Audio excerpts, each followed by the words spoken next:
ગુજરાતની અંદર એક સુઆયોજિત ષડયંત્રના ભાગરૂપે એક પ્રકારનું કાવતરું ઘડી જીપીએસસીની મૌખિક પરીક્ષાઓ, જીપીએસસીની એક્ઝામમાં લેખિતમાં ખૂબ સારા ગુણ લાવનારા વિદ્યાર્થીઓને મૌખિકમાં કઈ રીતે પાડી દેવા, એનું આખું ગુજરાતની ભાજપ સરકારે નાગપુરથી વિચારધારા પ્રેરિત હોવાના કારણે એક ષડયંત્ર હાથ ધર્યું છે।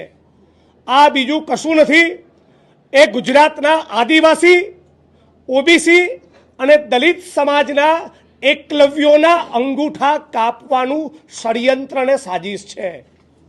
ઓબીસી, આદિવાસી, દલિત સમાજના બાળકો 100માંથી 45 કુપોષિત, એટલે સ્પર્ધાની પરીક્ષામાં પહેલાં તો એ રીતે બહાર નીકળી જાય। ઓબીસી, આદિવાસી, દલિત સમાજના વિદ્યાર્થીઓ ક્યાં ભણે? સરકારી સ્કૂલોમાં। તો સિસ્ટમેટિકલી ગુજરાતમાં અને દેશમાં સરકારી સ્કૂલો બંધ કરો। ઓબીસી, આદિવાસી અને દલિત સમાજના વિદ્યાર્થીઓને મોંઘવારીના કારણે પહેલાં પણ ખાનગી શાળાઓ પોસાતી નહોતી। છેલ્લા 10 વર્ષમાં શિક્ષણનું જે પ્રમાણેનું વ્યાપારીકરણ અને બાજારીકરણ થયું ઓર મુશ્કેલ બન્યું છે। આદિવાસી, દલિત, ઓબીસી સમાજના વિદ્યાર્થીઓ ભૂલથી પણ પ્રાઇવેટ સ્કૂલોમાં ભણી શકતા નથી। એ પ્રાઇવેટ સારી સ્કૂલોમાં ભણી શકે એના માટે યુપીની સરકાર રાઇટ ટુ એજ્યુકેશનનો કાયદો લાવ્યો, તો ગુજરાતની ભાજપ સરકાર એનો અમલ કરતો નથી।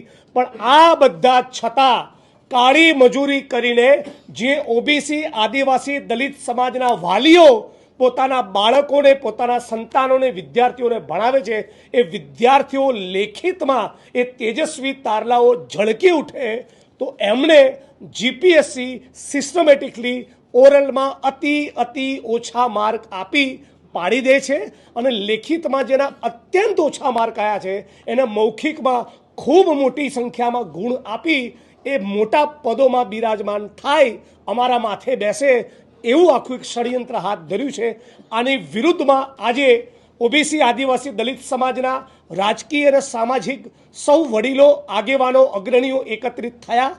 વિગતવાર 2-2.5 કલાક એની પર ચર્ચા અને ચિંતન કર્યું અને સર્વાનુમતે નક્કી કર્યું છે 1 જુલાઈના દિવસે આ એકલવ્યોના અંગૂઠા કાપનારી નીતિની વિરુદ્ધમાં જડબે સલાક એક મોટી તાકાતવાળો કાર્યક્રમ ગાંધીનગરમાં કરીશું। બને તો જીપીએસસીની કચેરીને તાળું મારવાનો પણ કોલ આપીશું। પણ હવે ગુજરાતમાં અમે એકલવ્યોના અંગૂઠા કાપવા દેવાના નથી। આ બાબતે આજે કૃતનિશ્ચય અને સંકલ્પબદ્ધ થયા છીએ।